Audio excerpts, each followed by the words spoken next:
Alors, dans la Convention, on appelle ça les revenus immobiliers. C'est l'article 6 de la nouvelle Convention. Alors, ce qui est très important, tous revenus attachés à un immeuble sont en principe taxables dans le pays où est situé l'immeuble. C'est le principe, comme on dit en latin, du decitus. Il y a une sorte d'attractivité du bien immobilier. Tout ce qui est autour attire. Et la fiscalité a pris le même principe, c'est-à-dire quand vous avez des revenus immobiliers en France, vous êtes résident fiscal au Danemark, alors il va falloir faire une déclaration fiscale auprès de Bercy, voilà, pour vos revenus immobiliers.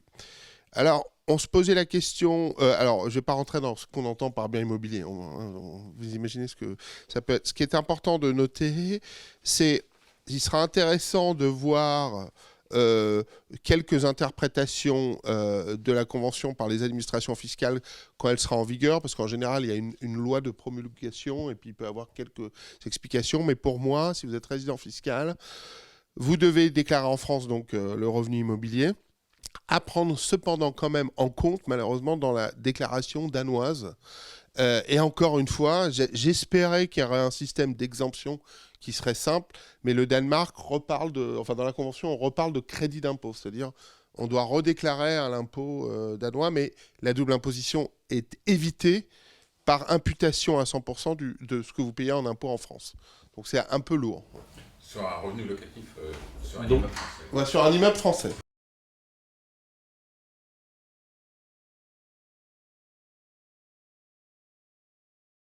Tout à fait. Et en France, par contre, il faudra que vous vous assuriez avec un comptable ou tout seul sur le répertoire, sur le site de impôt.gouv de bien faire votre déclaration sur les revenus immobiliers aussi. Donc dans 2 pays, vous déclarez.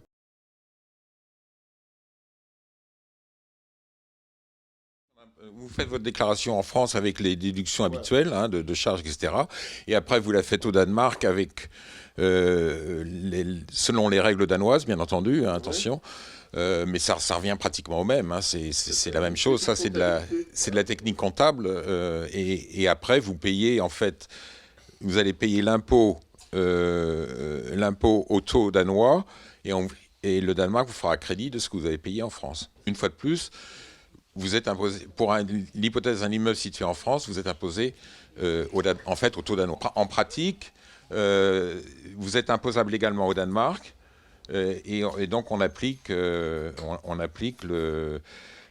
taux danois et on vous fait crédit de ce que vous avez payé d'impôts en France.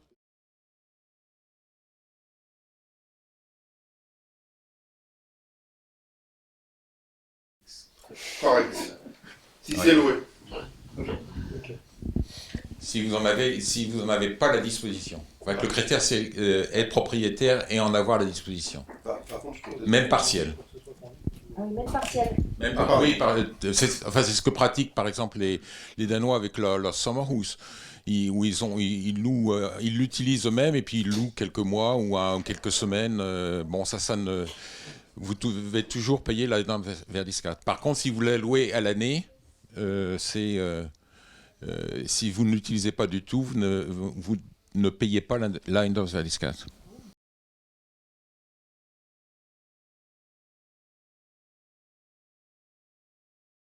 Alors, pour le l'Ejendomsværdiskat, actuellement, on a au Danemark une skattestop. Hein, donc, l'Ejendomsværdiskat est calculé sur la valeur en 2001. Ah, mais ils demandent à la France comment ils font?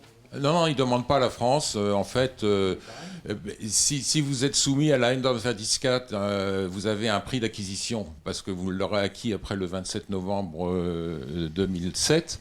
Donc vous aurez un prix d'acquisition. Après, il y a un mécanisme, un calcul à faire. Ça, il y a un comptable qui peut vous aider à faire ça. Et on en revient en fait à la valeur en 2001-2002, je crois.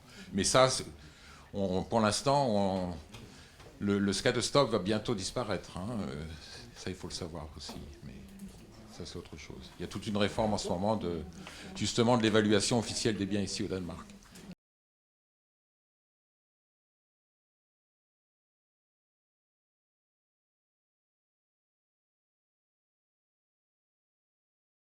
L'article 4 de la nouvelle convention parle de la résidence. Premier critère, où est votre foyer d'habitation permanent? Votre famille, elle habite ici? Bon. Quel est le but de l'article 4? C'est que pour les revenus qui sont pas exonérés, parce que là, effectivement, on est d'accord que c'est que la France qui a le droit de taxer votre revenu. Mais si vous avez plein de revenus au Danemark ou en France qui ne sont pas liés à la fonction publique, le fils danois a tout le droit de dire, en vertu de l'article 4, vous êtes résident fiscal au Danemark. Moi, je taxe le reste.